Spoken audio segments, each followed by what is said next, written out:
Коллеги, добрый вечер. Мы рады вас всех приветствовать на нашей первой тематической лекции нашего онлайн-курса «Финно-угры России в XX веке.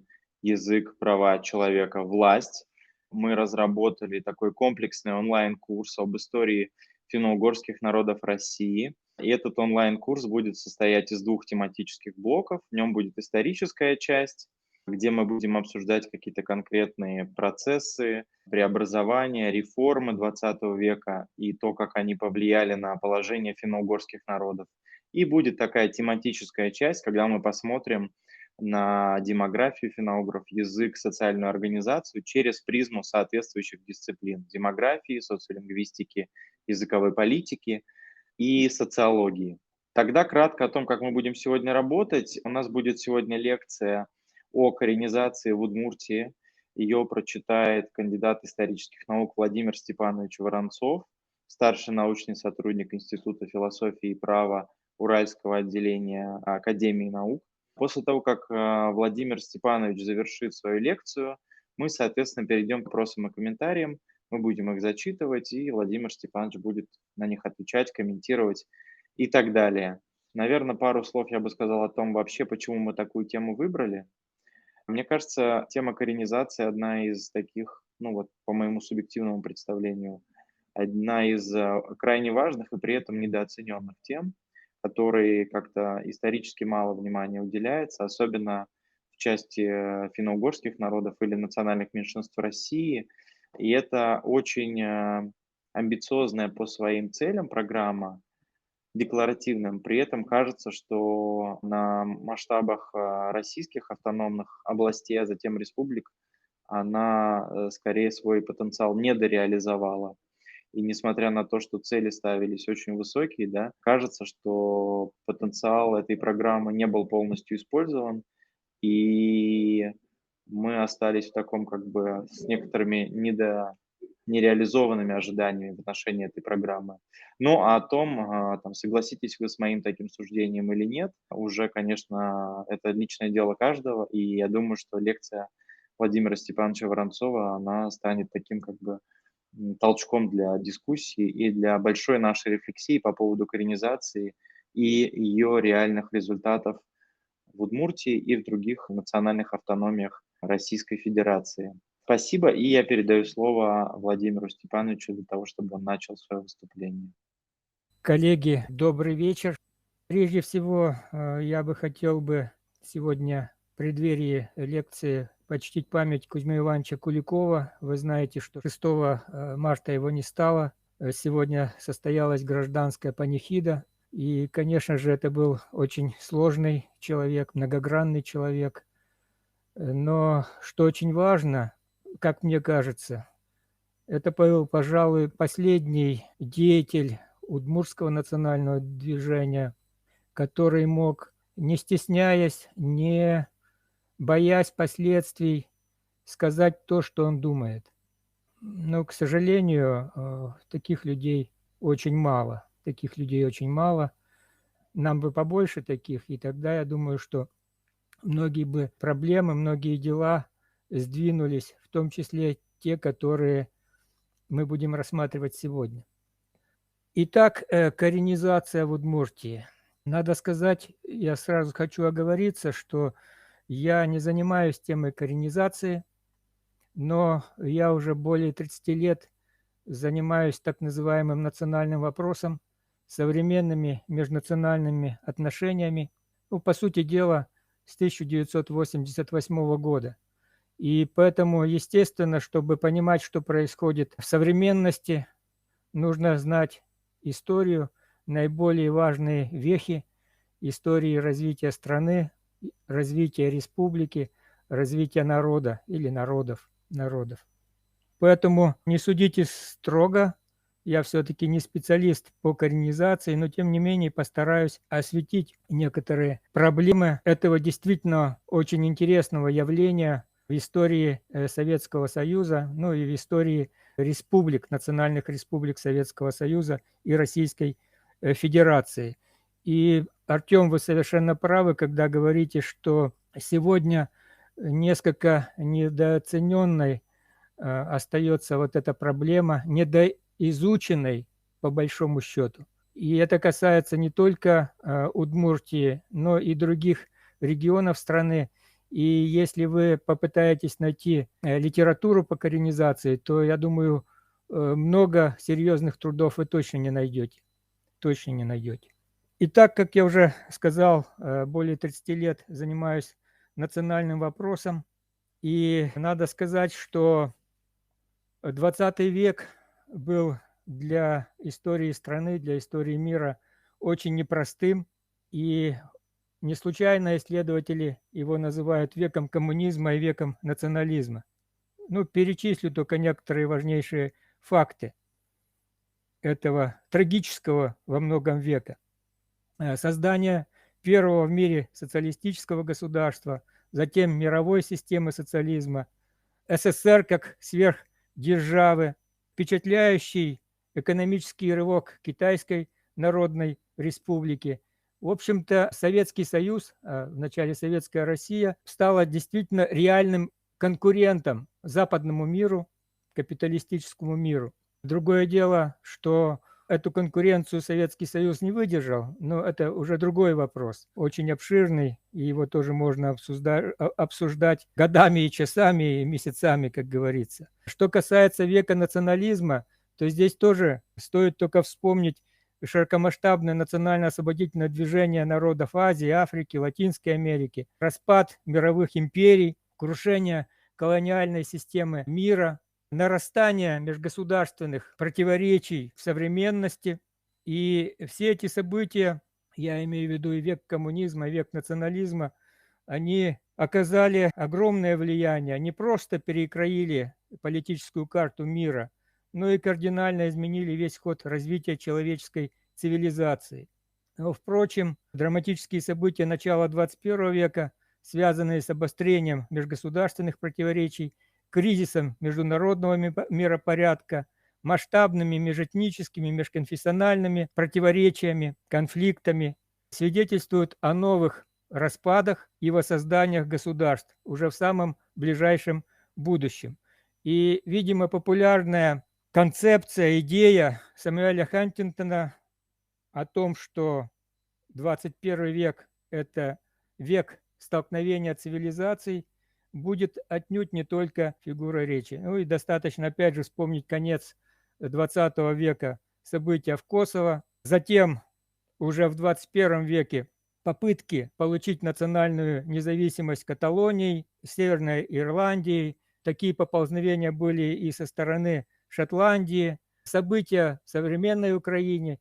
Все это свидетельствует действительно о том, что мы будем еще с вами видеть и распады, и воссоздание, и формирование каких-то новых государственных образований.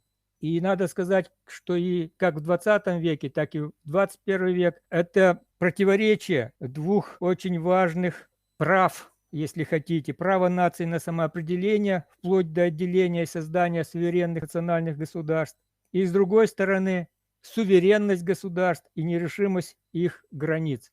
Коллеги, вы знаете, что по разным подсчетам в современном мире насчитывается от 5 до 7 тысяч народов, ну, а некоторые этнологи и до 10 тысяч насчитывают, и при этом только около 250 признанных государств.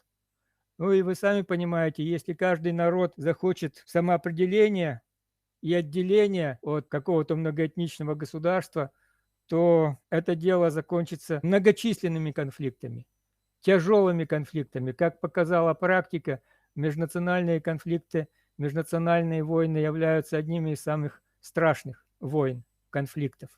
И как примирить вот эти два принципа, особенно в условиях многоэтничности современных государств? К сожалению, опыт Чехословакии, вот той самой бархатной революции по разделу единого государства на Чехию и Словакию, это исключение из правил. Если говорить о России, то Россия была многоэтничным и поликонфессиональным государством во всех своих исторических государствах. Речь идет и о допетровской Руси, и о Российской империи, и о Советском Союзе, и о современной Российской Федерации. Отличалась она всегда своей многонациональностью, многоязыковым составом, поликонфессиональным составом, чрезвычайным культурным разнообразием. И, конечно же, становление этого государственного единства, безусловно, не было бесконфликтным и безболезненным.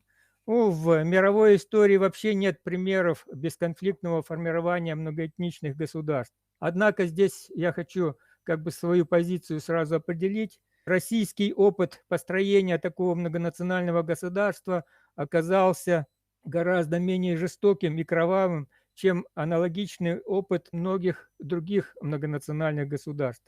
За столетия государственного строительства русские не только научились взаимодействовать с представителями других народов и конфессий, но и сумели сохранить большинство этих народов на территории Большой России, обеспечив им возможность сохранения и развития, в том числе языкового, культурного и религиозного, для тех народов, которые исповедовали не православие.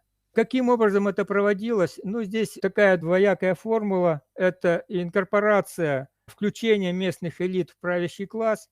И второй очень важный момент – это интеграция русских и инородцев на так называемом народном уровне. Через личное общение, через обмен опытом, через межнациональные браки, через дружеские отношения и так далее, и так далее. И вот в этом плане русский авось оказался гораздо гуманней и справедливой германской педантичности и порядка, английской гордыни и высокомерия, ну и тем более американского ковбойства. То есть в этом плане, вы знаете, нас не стоит учить, а стоит поучиться у нас, у нашей страны. Хотя, естественно, в истории было много проблем, сохраняются они и сегодня. То есть было бы наивным полагать, что в Российской империи или в Советском Союзе не было проблем. Если говорить о Российской империи, то достаточно вспомнить те, которые касались именно национального вопроса.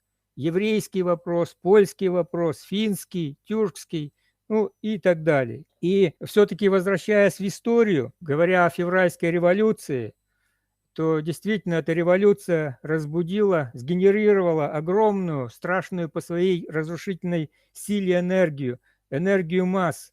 Началась политическая, социальная, национальная мобилизация, завершившаяся хаосом и распадом бывшей Российской империи.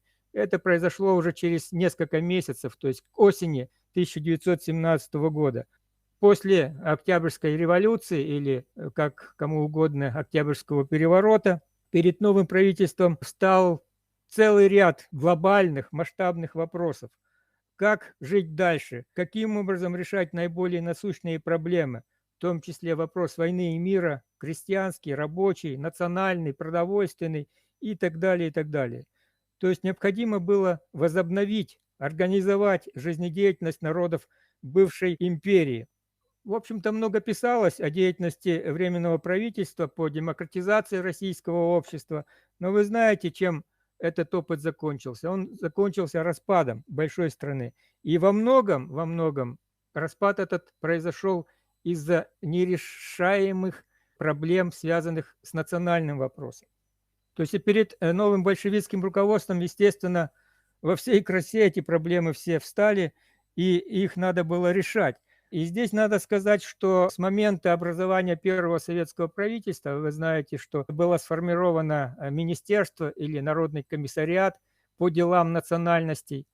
Возглавил его Иосиф Сталин, будущий генеральный секретарь и глава Советского Союза. И надо сказать, что, в общем-то, он считался специалистом по национальному вопросу, в какой-то степени теоретиком уже на тот период времени. И именно этот наркомнац стал заниматься проблемами национальной жизни тех многочисленных народов, которые входили в состав бывшей Российской империи. Надо сказать, что руководство большевиков вначале не вполне осознавало силу национализма. И уже, как вы знаете, к осени 1917 года отдельные части России пожелали стать независимыми. Это и Польша, и Финляндия, и Прибалтика, и Украина, и Белоруссия, и ряд регионов Средней Азии, Закавказья, и даже земли, на которых проживало донское и кубанское казачество. Конечно, во многом это стремление к независимости, во-первых, было реакцией на смуту и беспорядок в центре страны, но с другой стороны, во многом оно подпитывалось и внешними силами. Это подтверждает целый ряд документов. С другой стороны, с большевиками злую шутку сыграло заблуждение, что достаточно в многонациональной стране решить социальные вопросы, социальные проблемы, ликвидировать частную собственность на средства производства, запретить эксплуатацию человека человеком, восстановить справедливость в распределении ресурсов, и национальный вопрос как бы автоматически будет разрешен. Но оказалось это вовсе не так. И национальные, религиозные особенности, сложившиеся этнические стереотипы нерусских народов, они играли очень серьезную роль. И в том числе национальная буржуазия через национальные организации, национальные политические партии стали успешно конкурировать с советской властью и брать вот как раз в национальных регионах власть в свои руки. Я не буду останавливаться долго на этом сложнейшем процессе в ходе гражданской войны. Хочу только сказать, что в ходе той самой гражданской войны противостоящие друг другу силы на практике проверяли различные варианты социального и национально-государственного обустройства страны. И преимущество в этой борьбе, в этой войне получала политическая сила, которая учитывала два важнейших для России вопроса. Вопрос аграрный. Я напомню, что Россия крестьянская страна, и более 80% населения России были крестьянами. А если брать национальные регионы, то там эта доля достигала 95-99% населения в зависимости от региона. И второй вопрос – это вопрос национальный. То есть кто предлагал приемлемые для большинства населения страны варианты решения аграрного и национального вопроса. И такой силой, хотим мы этого или не хотим, но история не знает сослагательного наклонения, такой силой оказались большевики и советская власть. В условиях распада и хаоса гражданской войны, которые разорвали империю на части, советская власть нашла формулу государственности, которая позволила на время нейтрализовать, если хотите, приручить национализм. Эта формула заключалась в том, что народам было предложено собраться в единое государство на основе совместного общежития, цитирую, национального по форме, социалистического по содержанию. И в рамках единого социалистического государства народы России получили право на поэтапное создание национальной государственности в форме автономной области, автономной и союзной республик. И таким образом советской власти удалось как бы пересобрать империю на новых основаниях, а позднее провести модернизацию экономики и общества по иной некапиталистической схеме. Ну и в конечном итоге построить сверхдержаву. Но, с одной стороны, конечно же, легко продекларировать какие-то принципы, возможно, даже которые казались популистскими на тот момент времени. Другое дело, а как их воплощать в жизнь? Я хочу еще напомнить, что после окончания гражданской войны, а большая гражданская война закончилась в ноябре 20-го, боевые действия на Дальнем Востоке, вы знаете, продолжались до 22 года, то есть до 22 года шла гражданская война. И страна была полуразрушена. Огромные потери, голод, холод, разрушенное производство, эпидемии, безработица. Все эти проблемы стояли перед новой властью, которым многие народы доверились этой власти, и их надо было теперь решать. И то, что касается национального вопроса, как раз советская власть попыталась решить многие из этих проблем с помощью плана коренизации или политики коренизации. Для национальных регионов она еще получила название титульного народа, скажем, удмуртизация для Удмуртии, татаризация для Татарстана, украинизация для Украины и так далее. В качестве источников своей сегодняшней лекции я, взял материалы Центрального государственного архива Удмуртской республики, в частности, отчеты исполнительных органов власти о ходе выполнения планов по коренизации, справки рабоче-крестьянской инспекции о реализации политики коренизации, сводки Водского областного отдела ОГПУ о настроениях населения в данный период, ну и некоторые другие материалы. Большая часть этих документов к настоящему времени уже опубликована. Ну и в конце я дам список литературы. Вы сможете эту литературу себе зафиксировать, кому это будет интересно. Надо сказать, что политика коренизации, на мой взгляд, это был такой своеобразный НЭП в национальной политике в начале 20-х, начале 30-х годов. Заключался он, с одной стороны, в уступках националам. Я хочу напомнить фразу Ленина: «Лучше пересолить в сторону уступчивости и мягкости к национальным меньшинствам, чем недосолить». Ну, это как раз вот в его споре, дискуссии, которые были в момент образования Советского Союза, когда были разные проекты, варианты формирования нового союзного государства. Вот именно тогда Ленин эту фразу и произнес. А с другой стороны, вместе с тем, чтобы пересолить, то есть дать больше националам, с другой стороны, этот процесс проводился под жестким контролем партии. Ну, в современности этот процесс называется нациестроительство. Нациестроительство в каждом отдельно взятом регионе. Тут несколько фотографий, несколько деятелей Удмуртского национального движения, которые стояли у истоков формирования удмуртской автономии.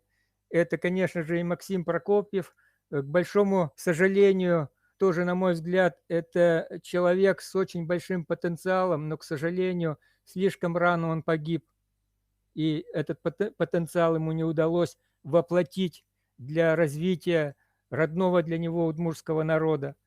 Это, конечно же, Трофим Борисов или Тракай Борисов. Вы, наверное, помните, это вообще человек исключительных энциклопедических знаний. Первый врач удмурт с огромными организаторскими способностями. И, не знаю, вы, наверное, встречали в литературе, когда его перевели в Калмыкию, он сделал очень много для калмыцкого народа. И там помнят об этом до сих пор, о его деятельности. Это, конечно же, Иосиф Наговицын. В данном случае, конечно же, для удмуртов, для удмуртского народа он важен и тем, что был профессиональным революционером. Он был вхож в большие кабинеты, и это помогало во многом решать вопросы с автономией.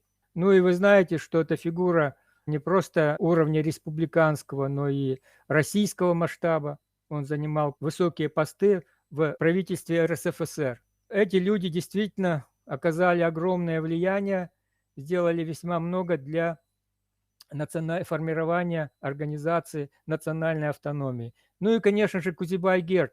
Конечно, он был в меньшей степени вхож во власть, но он проводил огромную народу среди удмуртского населения, среди удмуртской молодежи. Он как бы подталкивал того же Тракая Борисова, того же Иосифа Наговицына. И вот эти 4 деятеля удмуртского национального движения сделали очень много для того, чтобы мы жили сегодня в Удмуртской республике. Ну и тоже достаточно известная фотография, сотрудники Ивотского комиссариата, 20-й год. Ну и в центре можно здесь увидеть и Наговицына, и Борисова, и Кузибая-Герда. Соответствующим образом и в художественных произведениях, и в картинах отразился этот период. Ну, в данном случае картина Семена Виноградова «У истоков автономии Удмуртии». Здесь тоже можно узнать исторические фигуры. Михаил Калинин, Владимир Ильич Ленин и Иосиф Наговицын. Вот тот самый черновик документа постановления Совета народных комиссаров об образовании нескольких автономий. В данном случае речь идет о калмыцком, марийском и водской автономии. Здесь же можно увидеть подписи деятелей, государственных деятелей того периода. Ну и, собственно, декрет в ЦИКе СНК РСФСР об образовании Водской автономной области. То есть это мы немножечко вернулись назад. Собственно, вот декретом в ЦИК от 5 января был определен территориально-административный состав Водской автономной области. Всего было 27 властей в Глазовском, 18 в Сарапульском, 14 в Елабужском, 12 в Малмышском уездах Вятской губернии и 2 города – Глазов и Ижевск.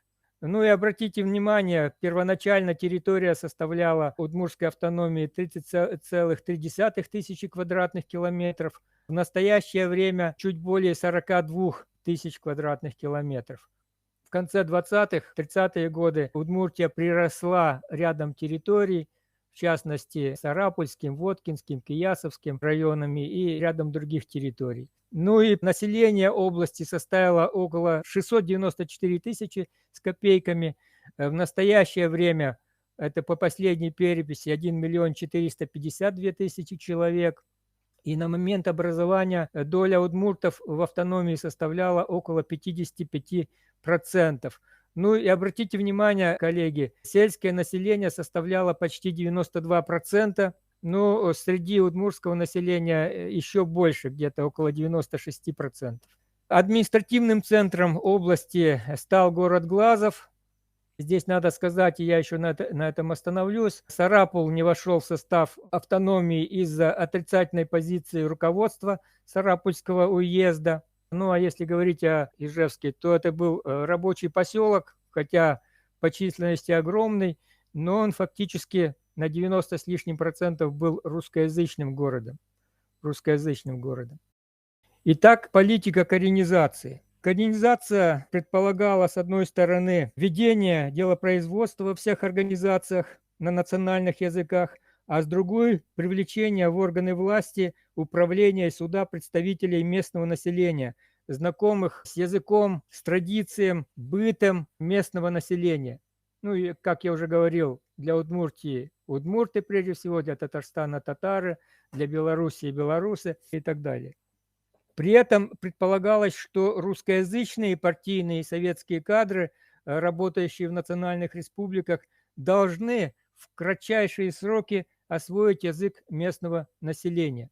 Ну, коллеги, уже вот эта позиция заставляет сразу задуматься, да?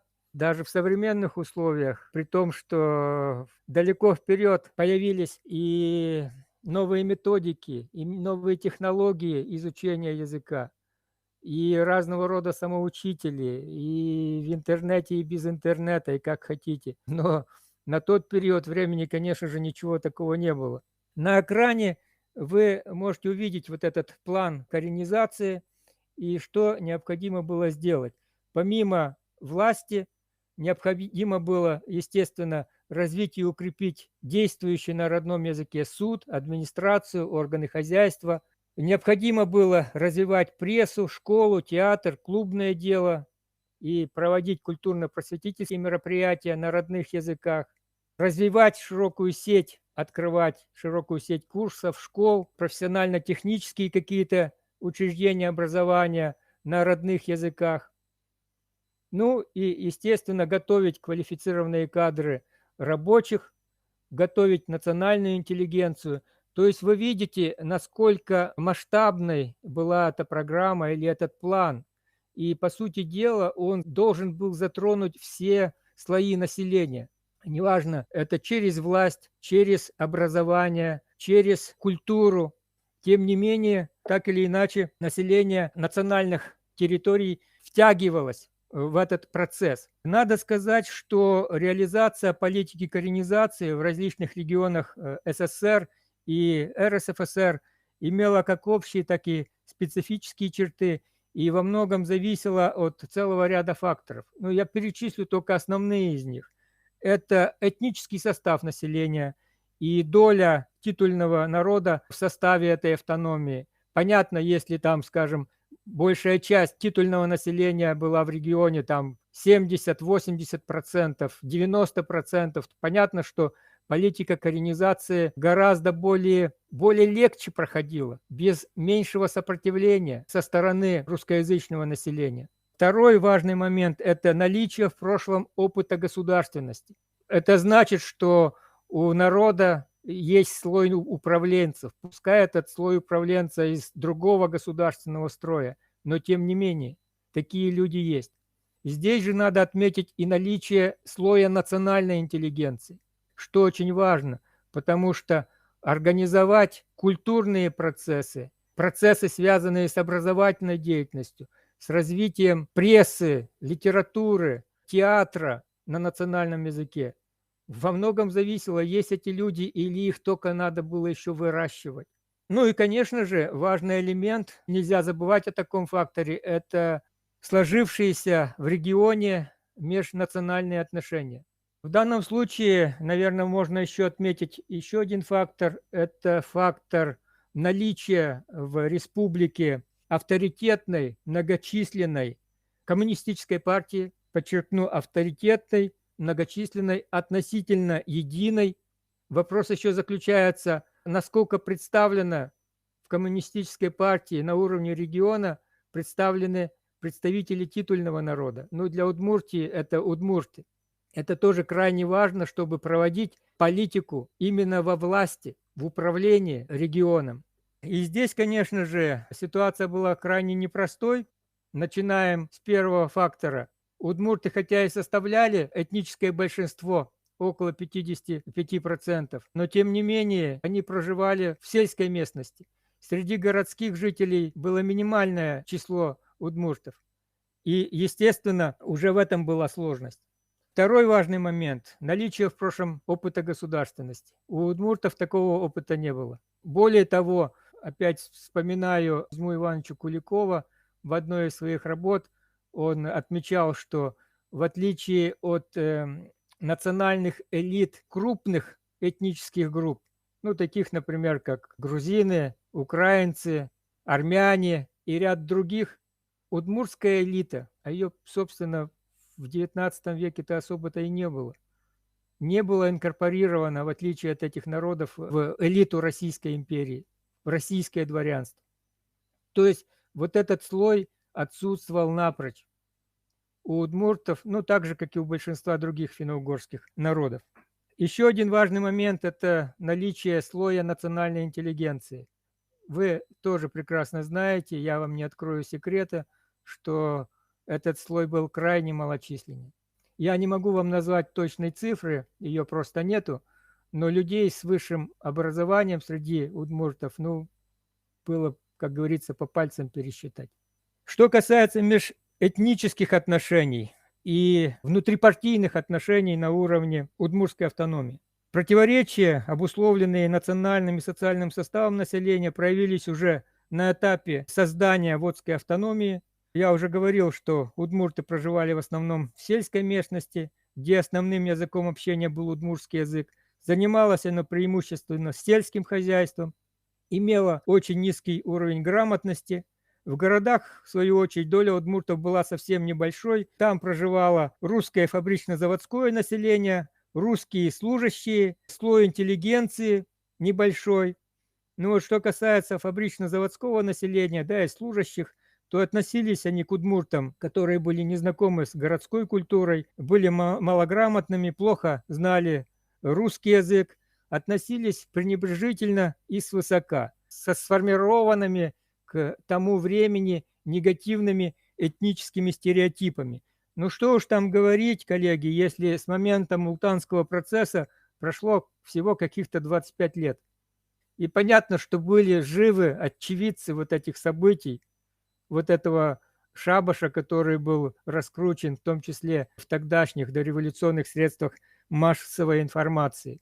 Тем не менее, новая власть попыталась исправить все вот эти проблемы, пыталась форсировать процесс сближения удмуртского народа, титульного народа с государственной властью, в том числе через обеспечение развития народного образования и культуры. Но, как я уже сказал, на этом пути деятели удмуртского движения столкнулись с мощной оппозицией в лице русских, советских и партийных работников, которые, в свою очередь, отражали имеющиеся в тот период в обществе настроения. Я имею в виду настроение среди русской части населения.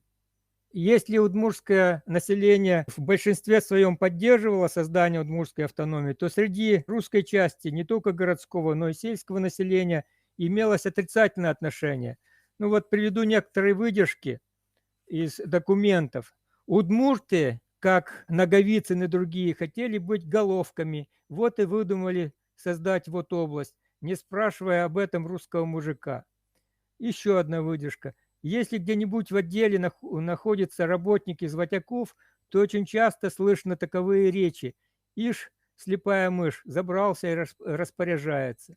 Наверное, именно поэтому в начальный период административным центром Водской автономии стал не заводской Ижевск с крупнейшей по тому времени партийной организацией, не город Сарапул с его выгодным местоположением и значительным слоем образованных специалистов, а, в общем-то, захолустный небольшой городок Глазов, который не имел не только достаточных помещений для размещения областных учреждений, грамотных служащих для обеспечения работы этих учреждений, но и, что очень важно, не имел дорожной связи с большей частью территории автономии. Ну и, собственно, перенос в июне 2021 года административного центра ВАО из Глазова в Ижевск говорит само за себя.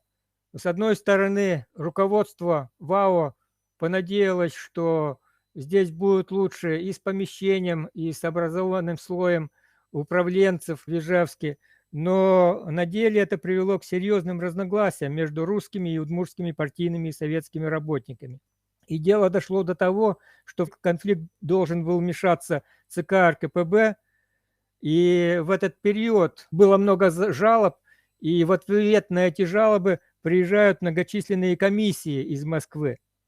Дело в том, что и в этом тоже есть некое заблуждение.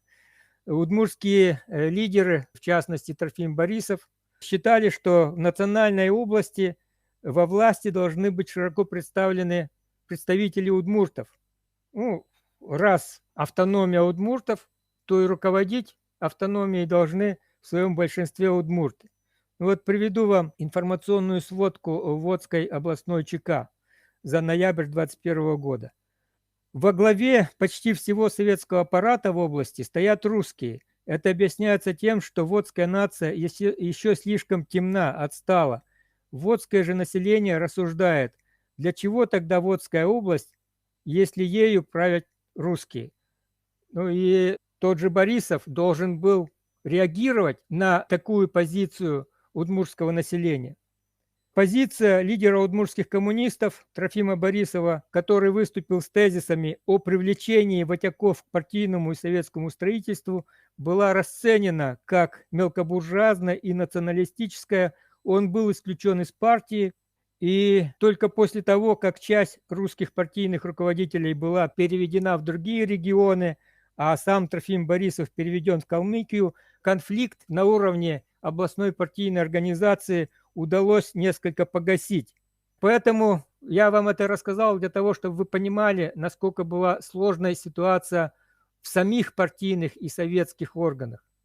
И то, что удмурты представляли меньшинство в этих партийных организациях и в советских органах, конечно же, не позволяло с большей отдачей решать те вопросы, которые необходимо было решать в ходе политики коренизации.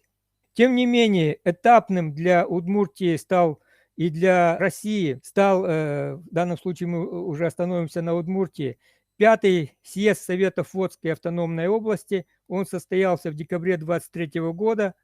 И выступая на съезде с докладом «Национальный вопрос и его практическое осуществление», председатель Водского облсполкома Иосиф Наговицын предложил комплекс мер, направленных на подъем культуры удмуртского народа, вовлечение его в активное строительство социализма. Что постановил съезд? Перечислю важнейшие пункты. Первое. Ввести в употребление водский язык наравне с русским языком во всех государственных учреждениях и общественных организациях. Второе. Все учреждения и организации в ближайшее время обеспечить достаточным количеством ответственных и технических работников из ватяков для наиболее быстрого решения задач по национализации советских учреждений и общественных организаций, одновременно обязав ответственных работников изучить водский язык. В марте 1924 года расширенный пленум обкома ВКПБ принял постановление об обязательном вхождении удмуртских работников в состав бюро обкома, президиума, обисполкома, уездных партийных комитетов и исполкомов. По решению областного исполнительного комитета, цитирую, должности, которым особенно много приходится соприкасаться с водским населением, были замещены лицами, хорошо владеющими водским языком. Ну, в первую очередь это касалось органов милиции, юстиции, народного образования и здравоохранения. В это же время для руководства процессом коренизации в Удмуртии при областных и уездных советах создаются специальные комиссии по выдвижению удмуртов, по реализации удмуртского языка. Кроме того, были созданы переводческие комиссии, открыты курсы удмуртского языка, ну и ряд других важных моментов. Однако, конечно, я еще раз повторюсь, одно дело продекларировать столь важные изменения, а другое дело воплотить их в реальную жизнь. Если мы посмотрим на состав удмуртов во властных органах управления, то окажется, что на начало 1924 года их было меньшинство.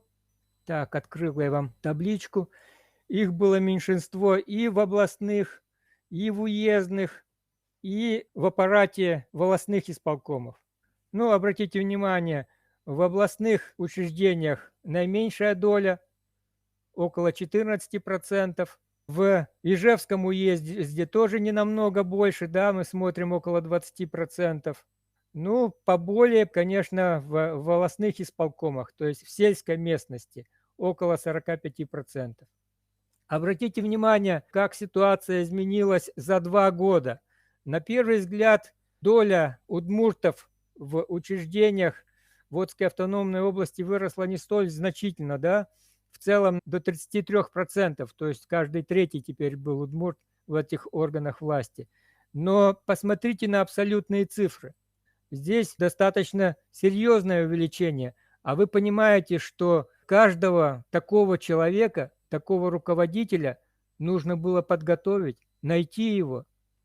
Вот, и если в целом посмотреть в абсолютных цифрах, то если в 2024 году удмуртов было 632 человека, то к 2026 году их число выросло до 1816 человек, то есть более чем в 2,5 раза, почти в 3.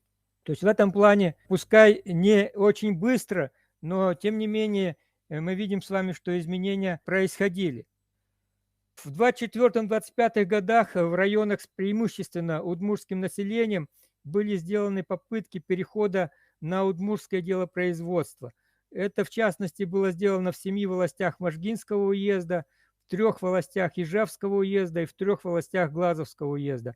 Ну, там, где доля удмуртов была наиболее высокой в доле населения этих волостей и уездов. А отношение на местах к проводимой политике зависело от наличия на местах должностных лиц, которые знали удмуртский язык. Например, Можгинский исполком сообщал, цитирую, «Делопроизводство на водском языке вполне приемлемо, со стороны самих удмуртов нет ни малейшего препятствия, а лишь приветствия, в особенности со стороны водской массы».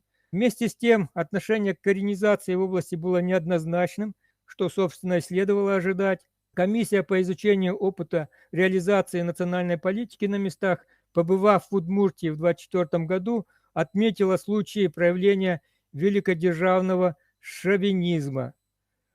Цитирую, «Взгляд новотеков остается тот же, только еще усугубляется тем, что вы теперь, дескать, свободны и имеете автономность. Между прочим, русский национализм не дает им хотя бы маломальски развернуться и оправдать хоть некоторую часть автономности, которая так произносится русскими почти в насмешку. Ну и вот более показательные сводки ОГПУ по фактам отрицательного отношения русского населения к удмуртизации органов власти. На видные посты везде выбираются удмурты, а русские у них на посылушках. Если власти в будущем будут делать так, то мы заявляем, чтобы нас выслали из области на государственные средства. Или еще, Граждане деревни Тарасово Якшурской волости на одном собрании заявили, что на волостной съезд делегатов посылать не будут, так как там говорят на водском языке. В той же волости в октябре было отмечено недовольство крестьян на той почве, что все должности в учреждениях замещаются ватяками. Отрицательные настроения имелись и на ижевских заводах. Усилия властей по формированию из удмуртов слоя рабочего класса приводили к таким двояким последствиям. И русские рабочие видели в удмуртах конкурентов. Я напомню вам, что не так прошло много времени с окончания гражданской войны, производство еще в полной мере было не восстановлено, проблемы безработицы сохранялось.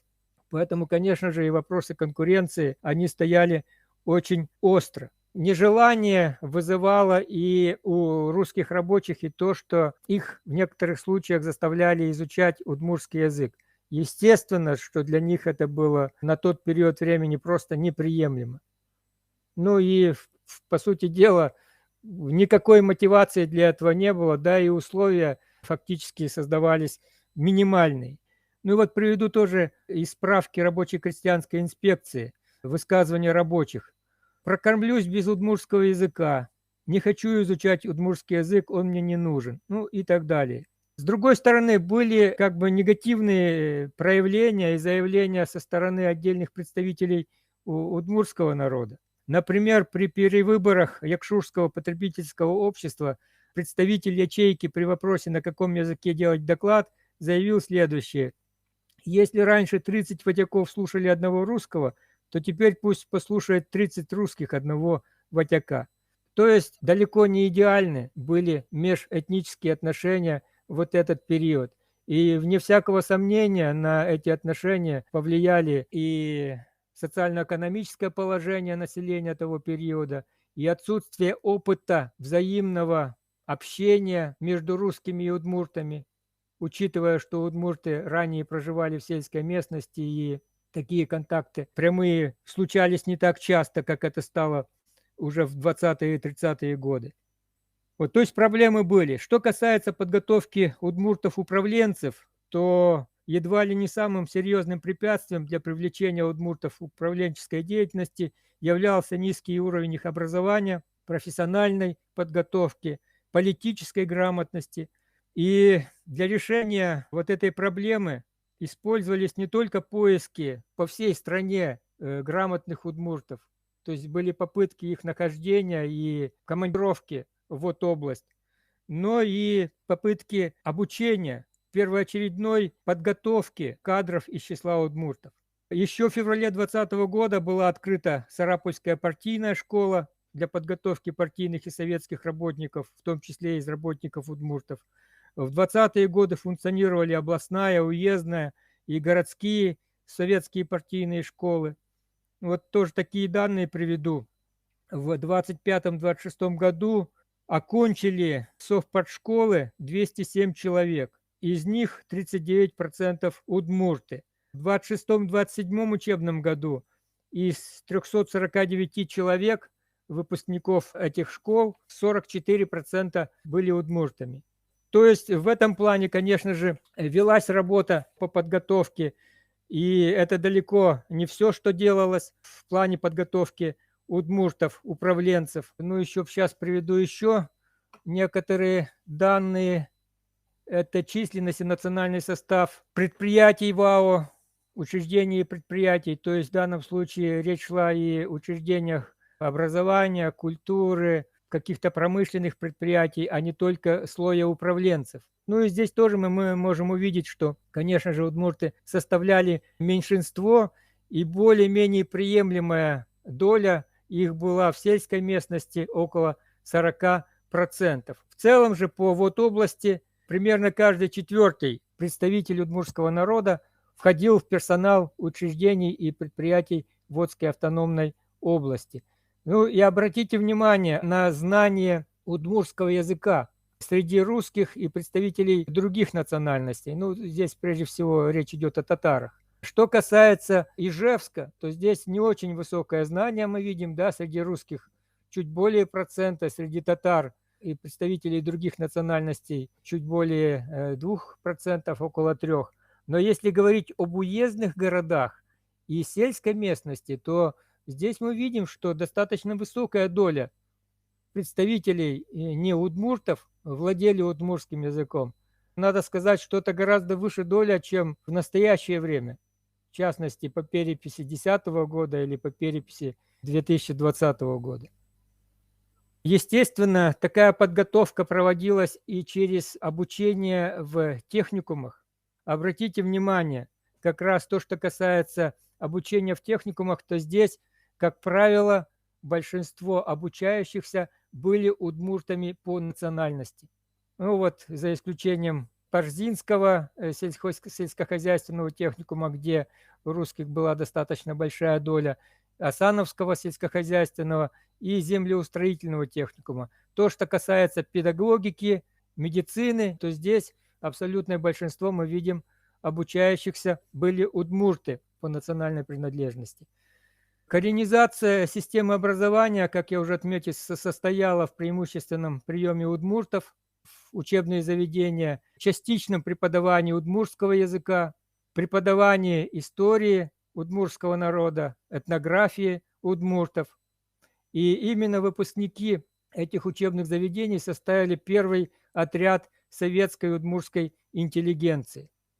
Если говорить о кадрах высшей квалификации, то они первоначально готовились в центральных вузах страны. В частности, в 1923-1924 году только в вузах и на рабфаках Москвы обучалось более 140 человек.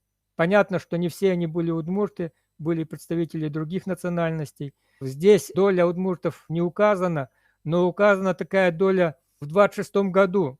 Тогда уже училось в ведущих вузах страны 304 посланца Удмуртии, 104 из них были удмуртами, примерно треть. Для коренизации высшего образования предусматривались введение курсов родного языка, краеведения. Для удмуртов также открыты были национальные отделения при Казанском рабфаке, Восточно-педагогическом институте в Казани, Вятском и Ленинградских педагогических институтах.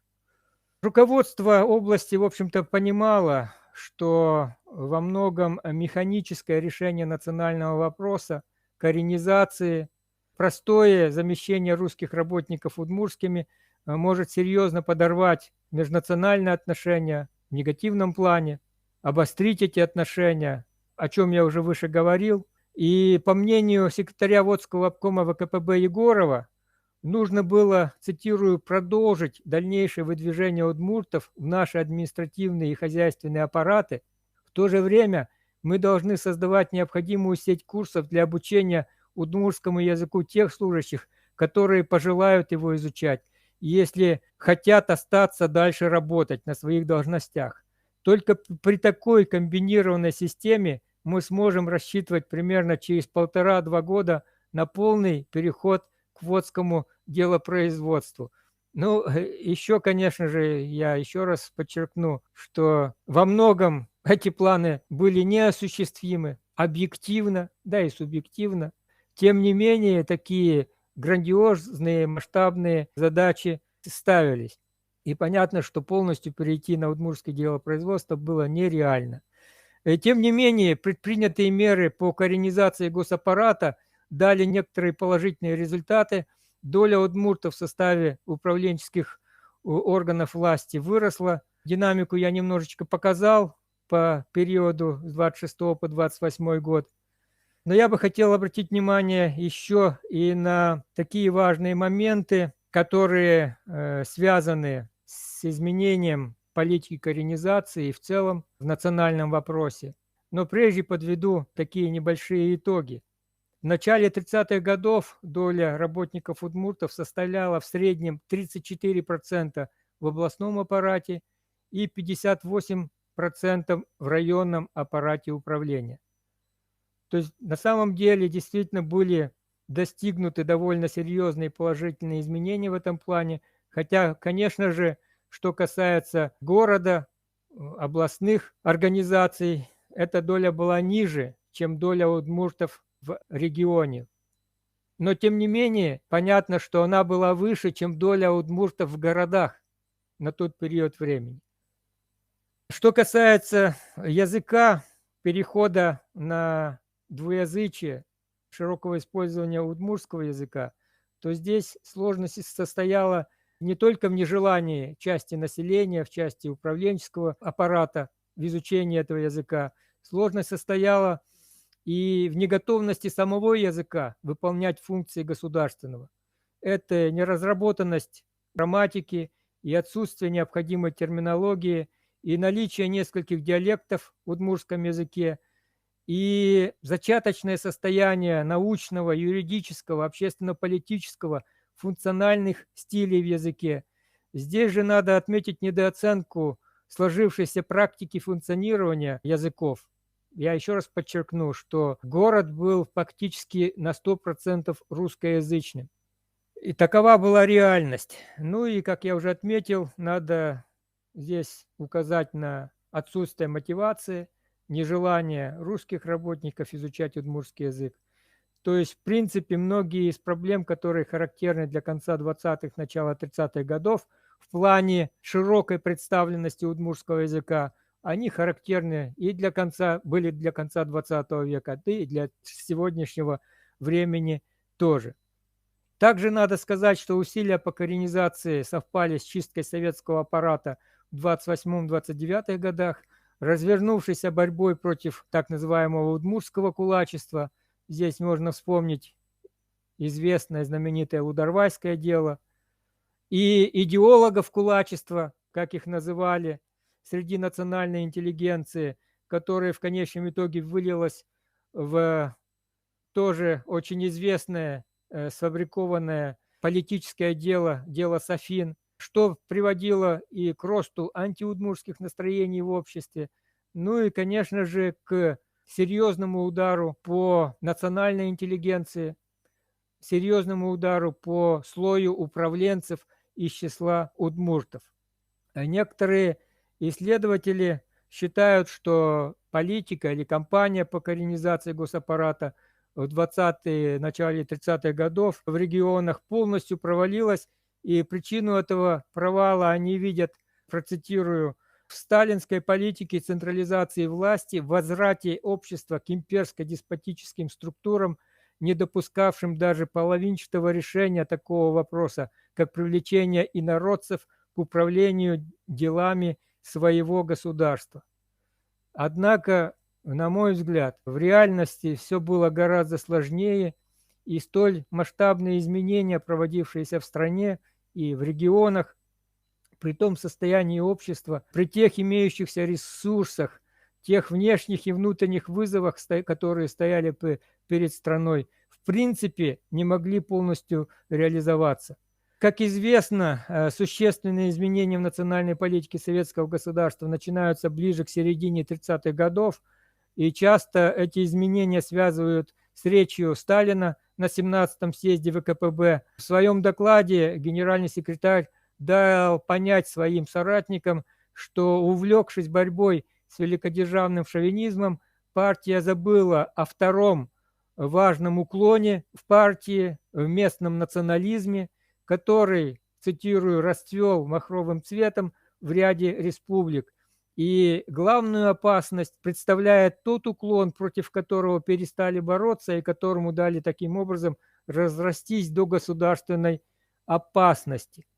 На первый взгляд, указание Сталина касалось вроде бы не столь значительной проблемы, но на самом деле последовавшие трансформации затрагивали не только национальную политику, но носили более масштабный характер. В последовавшем затем так называемом большом терроре переплелись самые разные факторы. И борьба за власть новой молодой элиты со старой Ленинской гвардией, и очищение от коррумпированных руководителей, которые тоже были, как и сегодня, и нейтрализация усилившихся в республиках национальных элит. Понимаете, одно дело, я еще раз повторяю, как эта коренизация происходила в Удмуртии, и другое дело, как в сильных союзных республиках, там, где был и партаппарат сильный, национальный, и, как отмечалось, опыт управления дореволюционный, и сильные партийные организации, и национальная интеллигенция, и прочее, прочее. И другое, как это происходило в Удмуртии там, или Мордовии, или в Коми. Понимаете, принимались решения под одну гребенку. Это то, что касается нейтрализации укрепившейся национальной элиты. Где-то она действительно укрепилась, и, наверное, нужно было принимать соответствующие меры. Но где-то она попросту не успела еще укрепиться, не успела укрепиться. Здесь же мы можем отметить, что это и попытки зачистить потенциальную пятую колонну в предстоящей большой войне. Ну и, конечно же, реакция широких народных масс на те глобальные изменения, которые произошли во всех сферах жизнедеятельности. Прежде всего речь идет о процессах форсированной индустриализации, о массовой коллективизации, о культурной революции. То есть все это, вне всякого сомнения, повлияло как на народ, так и на властные органы власти. В середине 30-х годов коренизация как одно из направлений политики советского государства совсем все-таки не исчезает из повестки руководящих органов, но теряет свою актуальность. В этот период ликвидируют специальные органы по проведению коренизации, те самые национальные комиссии, о которых я говорил выше. Понятно, что все это привело к уменьшению внимания и снижению уровня работы в этом плане. Принимаемые Президиумом ЦИК УАССР постановления, направленные на ускорение и углубление коренизации, такие как о плане коренизации и удмуртизации аппаратов советских, соцкультурных и кооперативных, вовлечение в предприятия хозяйства последних удмуртских кадров на 1936 год, это я назвал постановление Президиума ЦИК о коренизации госаппарата и об удмуртском делопроизводстве не были подкреплены достаточно активными действиями по их реализации. То есть политика поменялась. Но если говорить, коллеги, о репрессиях, которые затронули представителей националов, в том числе удмуртской интеллигенции, конечно же, это был тяжелый удар и по управленцам, удмуртам, и по национальной интеллигенции. И погибли в этой мясорубке действительно выдающиеся сыны удмуртского народа. Но тем не менее, я хочу подчеркнуть, что это была все-таки очень небольшая доля из той интеллигенции, которая формировалась. Хотя, конечно же, это очень больно, это очень обидно, это очень тяжело, но тем не менее нужно объективно рассматривать те процессы, которые происходили в нашем обществе. И я хотел бы привести еще некоторые цифры по тем изменениям, которые прямо не касаются процессов коренизации, но тем не менее они связаны с этими процессами. Обратите внимание на то, как поменялось количество школ и численность учащихся за 10 с небольшим лет. То есть тут можно заметить, что динамика по школам немножко плоховата, учитывая, что в 1932-1933 году их было больше, чем в 1939-1940. Но это на первый взгляд. Речь идет о том, что к 1939-1940 году школы просто укрупнились. И из одно-двухклассных это стали как минимум начальные, неполные и полные средние. Поэтому вроде как их стало меньше, но на самом деле, если мы посмотрим на численность учащихся, то их численность выросла примерно с 68 тысяч до 270. А численность учителей вообще выросла в 3 раза, с 2 с небольшим тысяч почти до 7 тысяч. Почти до 7 тысяч. А ведь это будущая наша интеллигенция, это будущий управленческий класс, это будущие рабочие и служащие. Еще несколько цифр. В этот период действительно растет сеть профессиональных учебных заведений, расширяются возможности для обучения удмуртов, усилия по развитию удмуртского языка приводят к появлению удмуртских литераторов. Они были, но я еще раз повторяю, их было до революции по пальцам перечесть. К созданию Союза писателей Удмуртии, развитию удмуртского книгоиздания, национальных средств массовой информации.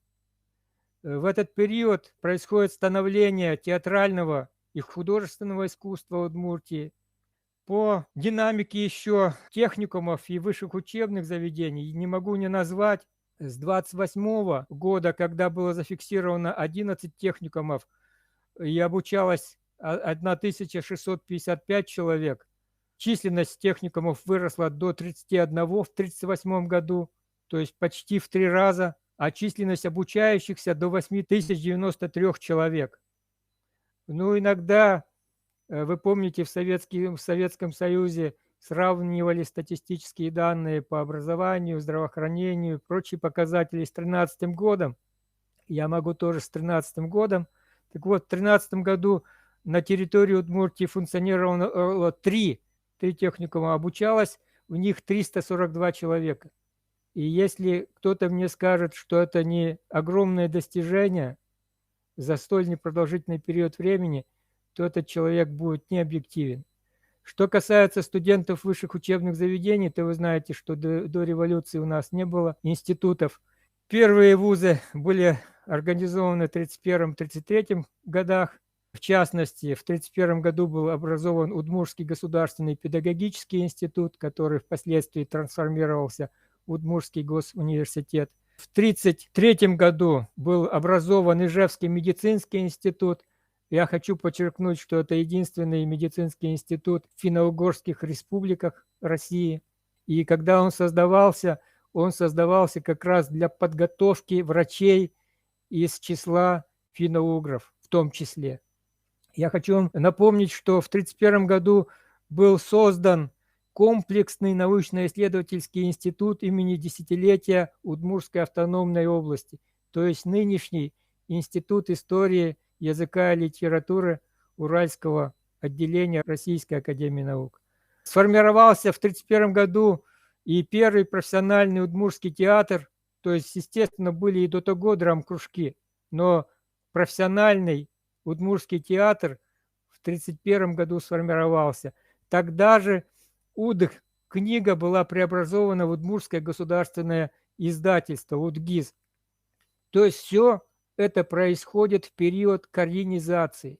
Вы видите, насколько серьезные были изменения, и вот эти островки языка, культуры, образования, науки, они впоследствии выполнили огромную миссию для региона и для удмуртского народа в том числе, готовя соответствующие кадры и научные, и образовательные, и в сфере культуры, и в сфере управления, и так далее, и так далее. То есть составной частью политики коренизации, конечно же, являлось и повышение грамотности населения, в том числе и среди национальных меньшинств. И тоже еще пару цифр назову. По данным переписи населения 1926 года, грамотность населения Удмуртии составляла 33%, причем она повысилась по сравнению с 2017 годом с 22 до 33%. И составила среди русских около 44%, среди удмуртов около 26%.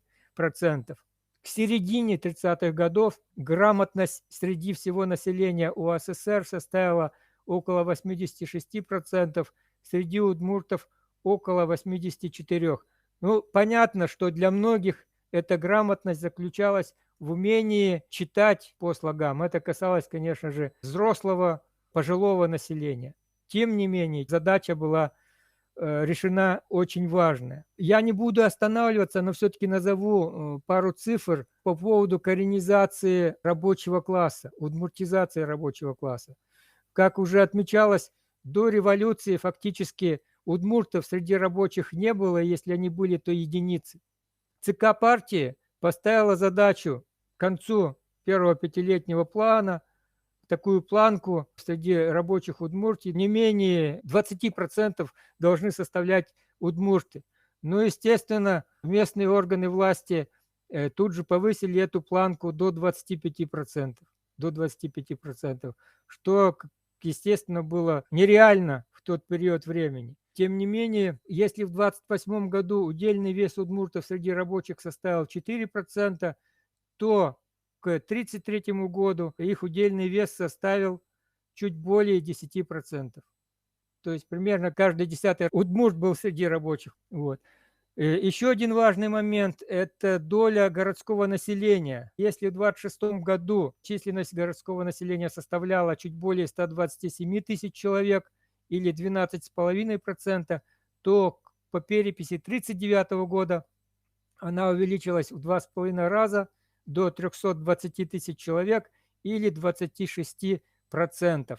То есть вы видите, какие масштабные изменения происходят за столь непродолжительный период времени. Ну и обратите внимание на численность национального состава. Теперь уже, если говорить о 1939 году, Удмуртской автономной республики, вы видите, что доля всех народов, численность всех народов повысилась, в частности русских в 2 раза, удмуртов в 1,2 раза, татар более чем в 2 раза, представителей других этнических групп чуть более чем в 1,3 раза. Может возникнуть вопрос, почему доля русских и татар выросла непропорционально выше, чем доля удмуртов. Все дело заключается в том, что в конце 20-х и в 30-е годы в состав удмуртской автономии были включены несколько районов, в частности Сарапульский, Воткинский, Киясовский, некоторые другие части Кировской области. И в этих районах в основном проживали представители русского этноса, русского народа. Собственно, исходя из этого, доля удмуртов, как вы видите, существенным образом снизилась. И если в 26 году они еще составляли большинство населения Водской автономной области, то уже в УАССР на 1939 год их доля составила 39,2%, а доля русских составила около 56%.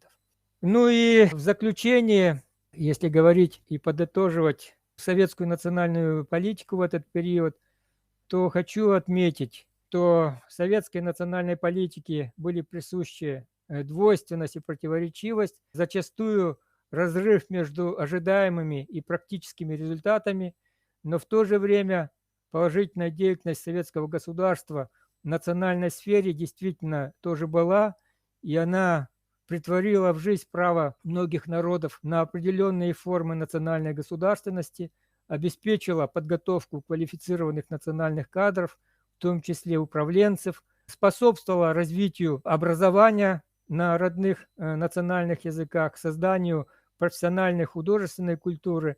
И это был действительно рывок в развитии многих народов Советского Союза. И во многом благодаря политике коренизации в общественных настроениях укрепляются взгляды о необходимости и важности внимательного отношения к специфическим интересам разных народов, проживающих в России и в Советском Союзе, о равноправии народов и языков в многонациональном государстве.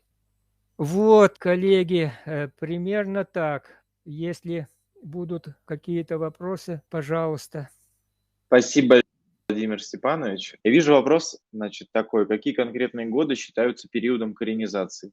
Основной этап коренизации, если брать документы, то он начинается в 23-24 годах. Если брать партийные документы центральной власти, ЦК РКПБ, а затем Водской автономной области. И вот этот основной этап, по мнению ученых, он продолжается примерно до 1933 года. 1933-1934. Ну, по сути дела, вот именно в 1934 году начинаются полномасштабные изменения в советской национальной политике. Я уже назвал причины этого, но надо сказать, что в ряде национальных автономий вот это закручивание гаек уже начинается в 1929 году. В 29-м, 30-м, 31-м, 32-х годах. Понятно, что связано это было тоже со многими причинами. Я частично об этом говорил. Но формально политика коренизации продолжилась и во второй половине 30-х годов. И более того, она сохранялась вплоть до распада Советского Союза. Но молодые люди уже не знают, а кто постарше помнит, что, скажем, доля удмуртов, абитуриентов в высшие учебные заведения Удмуртии должна была составлять примерно их долю в населении. И надо сказать, что на гуманитарных специальностях, сельскохозяйственных специальностях, медицинских специальностях эта доля соблюдалась. Что касается технических специальностей, здесь было гораздо все сложнее. И далеко не потому, что руководство, скажем, ИЖГТУ не хотело брать студентов-удмуртов. Здесь вот как раз вот специфика малых народов играет роль, и в то, что значительная их часть даже в конце Советского Союза все-таки были представителями сельского населения. И технические науки были, скажем так, более сложнее было с этими техническими науками, в том числе из-за того, что специфические предметы, такие как математика, физика, в сельской местности все-таки давалось чуть-чуть похуже. Еще учитывая тот факт, что в городской местности зачастую были специализированные классы, где изучалась физика, математика, физико-математические классы. Кстати, это сохраняется и сегодня. Вот. Ну и надо сказать, что, скажем, доля удмуртов, депутатов в различных органах власти, даже на исходе СССР, была достаточно высокая. И я помню, такие цифры давались где-то вплоть до 45%. Если брать сельских депутатов, городских, в общей массе вот около 45% достигала доля удмуртов вот среди депутатского корпуса. То есть это, в принципе, отголоски политики коренизации, ну а по большому счету это принципы советской национальной политики. Там в списке литературы, который я вам представил, есть книга профессора Гарварда Терри Мартина «Империя политической деятельности». Вот, на мой взгляд, она очень полезна читателям, которые хотят узнать побольше о коренизации в разных регионах страны. Но хотел бы подчеркнуть, что Терри Мартин называет СССР периода 20-х, начала 30-х годов империей положительной деятельности, где действовал так называемый принцип позитивной дискриминации в пользу национальных меньшинств. То, что касается развития культуры, языка, образования, подготовки кадров и так далее. Спасибо. Следующий вопрос звучит так. Каким было, если вообще было, влияние финнов, эстонцев и венгров на удмуртское национальное возрождение в период коренизации?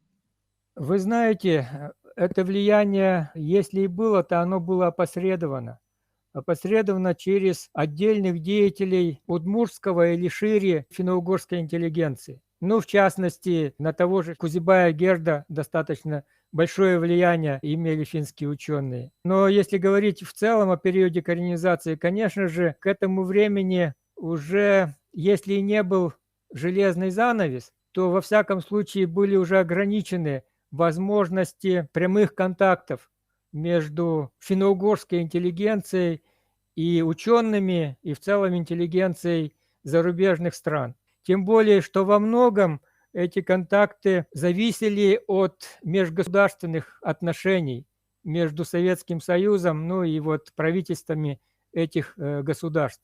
А что касается и Финляндии, и Венгрии, и прибалтийских республик, то в 30-е годы эти отношения, мягко говоря, испортились. Поэтому особого влияния не было, хотя, конечно же, какие-то исследования доходили до финно-угорских ученых, и они ими пользовались. Возможно, и это каким-то образом влияло и на культуру, культурные элементы, и на процессы образования. Но я еще раз повторюсь, в большей степени это опосредованное влияние. Спасибо. Следующий вопрос. Какие проблемы преодолела политика коренизации, а какие, наоборот, на ваш взгляд, породила? Особенно если говорить о первом этапе, начальном этапе, то, конечно же, она во многом породила проблему, связанную с обострением межэтнических отношений между удмуртами и русскими.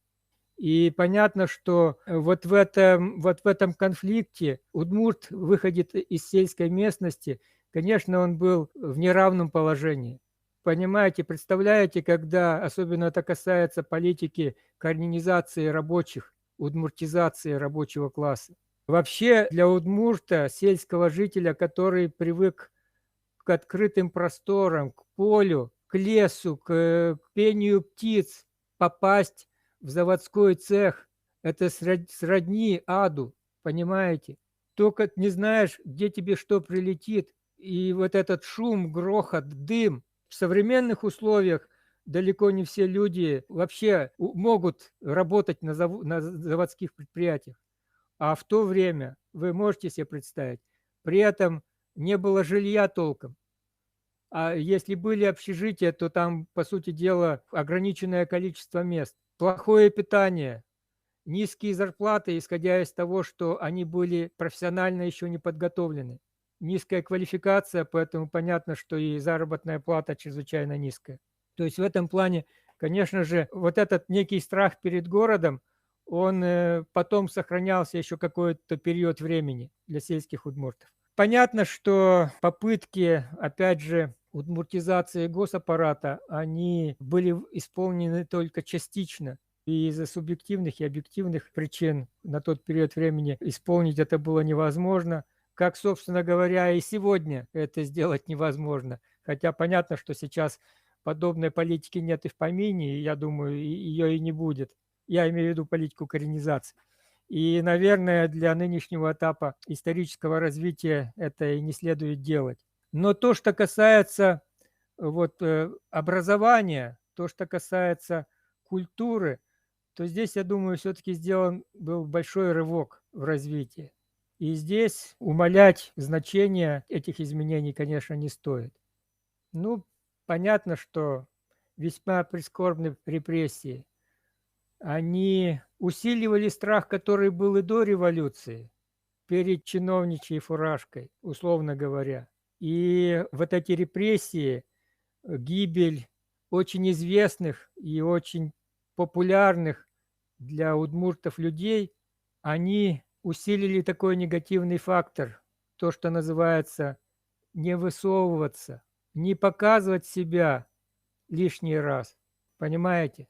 Я не хочу называть фамилию, но один очень известный политический деятель уже в постсоветской России в конце СССР, когда к нему приехали представители областного комитета партии, приехали для того, чтобы пригласить его на вышестоящую должность в областной комитет партии, он спрятался, понимаете?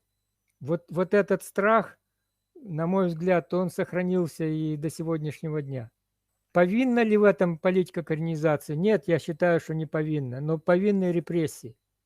Спасибо большое за ответ на вопрос, Владимир Степанович. Я бы хотел у вас на правах организатора спросить, вот при том, что сравнительно много было, как я понимаю, квот, да, для поступающих в вузы удмуртов и так далее, такое ощущение, и достаточно много было удмуртов среди рабочих, такое ощущение, что вот эти достижения коренизации в формировании городской прослойки удмуртов и какой-то управленческой прослойки удмуртов съела ассимиляция.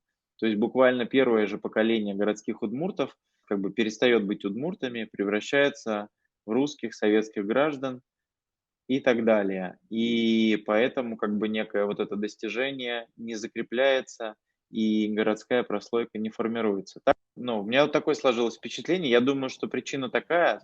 Согласитесь ли вы со мной или вы иначе это интерпретируете? И так, и не так. Я попробую объяснить свою позицию. Дело в том, что как и до революции, так и в советские годы город, по сути дела, был таким плавильным котлом, ну, если хотите, ассимиляционным котлом. Почему это происходило? Во многом потому, что у национальных меньшинств, ну и в частности у удмуртов, не сложились в условиях города, не сложились круги общения. А вообще, для того, чтобы прошла адаптация сельского жителя к городу, как известно это из психологии, социологии, необходимо не менее 10 лет. Это при том, если ты являешься представителем и языка, и культуры большинства, понимаете, городского большинства. То есть это русский житель, сельский, приезжает в городскую местность. Для представителей национальных меньшинств этот период еще более удлиняется. И это очень важно. И во многом вот этот период адаптации, он связан с тратой огромных усилий, прежде всего психологических, временных, психологических и временных. И понятно, что для такого человека важно прежде всего адаптироваться в среду большинства, чтобы не отличаться от этого большинства, чтобы казаться и быть наравне с этим большинством. И поэтому, естественно, ассимиляционные процессы здесь играют очень важную роль. Это первое. То есть отсутствие кругов внутриэтнического общения, их попросту нет. Они не образованы еще, не из кого не сложились. Во-вторых, это огромные усилия для того, чтобы адаптироваться большинство. Не понимаете, речь уже не идет о том, чтобы там продвигать свою культуру и свой язык. Ну и третье – это наличие либо отсутствие общественных, образовательных, культурных учреждениях, где бы бывший сельский житель мог поддерживать свою культуру, где мог поддерживать свой язык. Либо отсутствие, либо их минимальное количество. Вот эти факторы играют огромное значение. Плюс город, он отличается, когда мы говорим о плавильном тигле или плавильном котле, город, как правило, многонационален, многоязычен, а значит и брачный партнер твой зачастую уже не представитель твоей этнической группы, а представитель другой национальности. Татарин, украинец, русский. А как вы себе представляете, в межнациональной семье гораздо сложнее, да, передать культуру, язык меньшинства. Здесь тоже есть определенные интересные моменты. Я коротко скажу, что в начале 90-х, в 89-90-м проводили мы опрос школьников и студентов, старшеклассников. И меня как раз заинтересовал вопрос детей и студентов из межнациональных семей. И как они выбирали национальность, каким образом. Это очень интересный вопрос, но он требует времени. Сегодня, на мой взгляд, в отличие от советского времени, в частности в Ижевске, созданы такие круги внутриэтнического общения. Созданы общественные организации удмуртов, которые позволяют поддерживать и культуру, и язык, и очень главное личное общение, что очень важно. Наверное, надо работать больше с молодежью для того, чтобы молодежь продолжала традиции своих предков, своего народа. В этом плане, очень любопытны данные последней переписи. Я больше занимаюсь современностью и, в частности, статистикой, демографией, потому что все это оказывает влияние, языковой политикой оказывает влияние на межнациональные отношения. А значит, все эти факторы надо рассматривать в комплексе. Спасибо. Вижу комментарии. Есть еще фактор советской урбанизации, административной централизации, как следствие вымирания сел, вымирания языка и культуры. Вне всякого сомнения, фактор урбанизации сыграл важнейшую роль в плане, мы говорим, ассимиляционных процессов. Причем, это касается не только удмуртов, да, но и представителей других народов. Вот, коллеги, обратите внимание на наших соседей, на Татарстан. Уж сколько они последние 30 лет вкладываются в образование, в культуру, в СМИ, науку, привязав это к этничности. Но вы видите, что и у них далеко не все получается в том, что касается образования на татарском языке. И данные последней переписи тоже о чем-то говорят, да? Минус 600 тысяч татар. Правда, не в самом Татарстане, да? Но то, что касается других регионов Российской Федерации, в других регионах, и в том числе в Удмуртии, очень существенное снижение численности татар. Там есть и другие причины, но тем не менее, это тоже важно. И если в советский период важное место в этом занимало, в ассимиляционных процессах занимал процесс урбанизации, процесс получения высшего образования, то к настоящему времени, если брать это уже конец 20 века, это, конечно же, процессы глобализации. И не учитывать их, коллеги, мы не имеем права. А они ассимилируют почище всех урбанизаций и Это уж я вам точно говорю. Еще была реплика о том, что такое, что несогласие с тем, что состояние удмуртского языка не позволяло в тот момент там использовать его как-то широко в управлении или делопроизводстве. Маленькую краткую Давайте, ремарку, я да. долго не буду вас задерживать.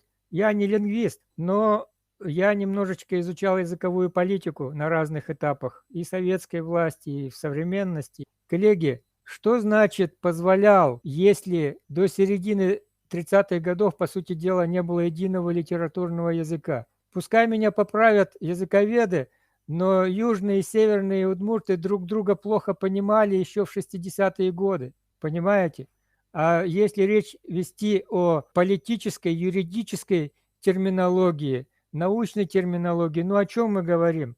Так что давайте будем объективными. Не все так было просто. И даже сегодня до сих пор работает термино-орфографическая комиссия и пополняет удмуртский язык. Правда, с разной степенью успеха, но тут уже языковедам виднее, что там происходит. Ну, это моя позиция, может, она и не верна. Да-да-да. Мгм. Ясно. Вопрос есть, верно ли, что политика коренизации была стандартной, шаблонной для всех национальных субъектов, но, видимо, речь о национальных там регионах, образованиях.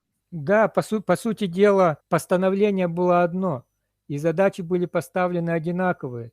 Но, как я уже отмечал, очень многое зависело от местных условий. Я называл эти местные условия. Очень много от этого зависело. Где-то это легко проходило, вот, где-то сложнее, ну а где-то очень и очень сложно. В борьбе, в противостоянии, в конфликтности. Ну и такое тоже было. Да, спасибо. Кажется, что где-то была просто нехватка ресурсов, да, для реализации этой амбициозной политики и отсутствие наличных условий для ее адекватной реализации. Да, да, конечно. Я думаю, что советская власть и руководство страны, собственно, не предполагало даже, к чему эта политика может привести, понимаете? И хотим мы или не хотим, но эта политика приводила к росту национального самосознания. Это даже ярко проявилось в данных по переписи населения 1939 года. Там резко выросло число, например, с родным языком у многих национальных меньшинств. Это ведь не просто так происходит, вы понимаете? И опасность национализма, она была реальна. А в многонациональной стране, коллеги, это... Ну, вы все знаете, мы потеряли одну страну. Я имею в виду СССР. Мы ее потеряли, в том числе и потому, что был выпущен националистический джин из-под контроля. Рассорить людей очень и очень просто, очень быстро. Вот эту инъекцию национализма и будь здоров, пошло-поехало. Поэтому в этом вопросе надо быть крайне осторожными. И я еще раз повторю, не забывайте о внешних вызовах и угрозах. Не забывайте об этом. Вы в курсе, что в середине 30-х годов значительная часть национальных меньшинств на русском языке не разговаривала, русский язык не понимала? А вы можете себе представить армию, которая говорит на разных языках? То есть тут очень все непросто. Поэтому внешнеполитический фактор, он играет огромную роль Мгм. и далеко Так, не всегда позитивную. Еще вопрос есть, можно ли сравнить политику коренизации с явлением роста этнического самосознания в 90-х? Вот такой вопрос. Нет, нет, конечно. Я думаю, что это несравнимо. Там были совершенно другие процессы. И, во-первых, ни власть, ни, как мне кажется, ну, во всяком случае, Удмурт-Кинеш Кинеш на территории Удмуртии такую политику не провозглашали. Речь шла, понятно, о неком возрождении народа, культуры удмуртской, языка удмуртского, возможности, скажем так, более широкой представленности во власти. Но, как показал опыт, национальная культура, в целом национальная культура и рыночные отношения, они плохо совместимы. Потому что, как правило, национальная культура не дает большого дохода, а всегда требует серьезных вливаний, материальных и организационных и прочих. Понимаете? И, конечно же, мы можем говорить об этническом туризме, о сувенирной продукции, о печах, о пельменных и проведение этих самых пельмен-фестов. Да, это очень важно, это подспорье важное, но без серьезного материальной подпитки со стороны государства все это заглохнет. Это моя точка зрения. Да, спасибо. Есть такая реплика интересная. Вы сказали, что было квотирование по национальному признаку в учебных учреждениях и при трудоустройстве. Возможно, это как-то отразилось на относительно доли высококвалифицированных кадров по сравнению с регионами, где не было такого фаворитизма и выбирали специалиста больше не по национальному признаку, а по профессиональному. Можно ли наблюдать отставание развития национальных республик по отношению к, ну, условно, русским областям в 20-30-х годах? У меня, конечно, нету статистики, которая подтверждала бы плюсы или минусы, да, вот такого подхода. Но на мой субъективный взгляд, из того, что я читал, нет. Я не думаю, что это как-то повлияло на развитие социально-экономическое в худшую сторону в национальных республиках. Я не думаю, что это так. Ну и вы знаете, такой же немножко другой пример из современности, когда в систему образования вводился единый госэкзамен, ЕГЭ так называемый, и в 2018 году были поправки в закон об образовании, в частности, добровольности изучения родных языков, и во многом этот закон принимался якобы потому, что в национальных республиках, где изучаются национальные языки, особенно в таких, как Татарстан, Башкортостан, ряд других, учащиеся выпускники хуже владеют русским языком. Но есть статистика, которая показывает, что выпускники национальных республик лучше сдают ЕГЭ по русскому языку, чем русские области и края. Понимаете? Вот.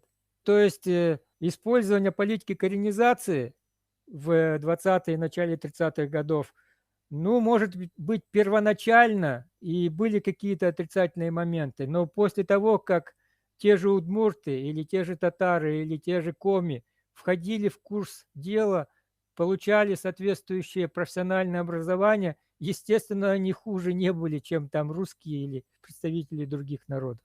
Спасибо большое. Давайте, наверное, завершать. Спасибо вам большое за вашу сегодняшнюю лекцию. Было интересно. Я думаю, что много было таких моментов, которые вызвали дискуссию наших участников. И это замечательно. Мы все здесь для того, чтобы рефлексировать, дискутировать и формировать такую многогранную и сложную картину. Спасибо вам, уважаемые слушатели, за то, что были с нами столь долгое время и уделили внимание нашей лекции сегодня. Спасибо большое. Всем до скорых встреч. Аджичлатыч.